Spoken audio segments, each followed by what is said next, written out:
Welcome viewer, I am Murugan S.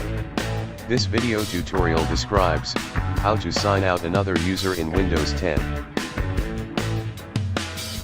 Currently 2 users signed in.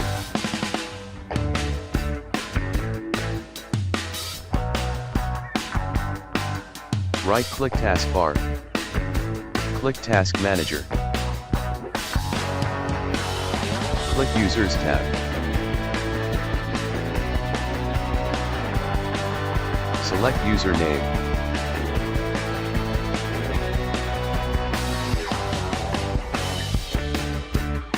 Click Sign Out. Click Sign Out User.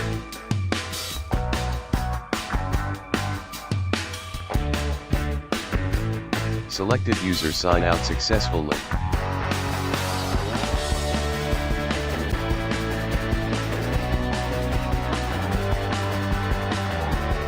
Thanks for watching. I hope this video tutorial helps to solve the problem. Please like, share and don't forget to subscribe my channel. See you next video.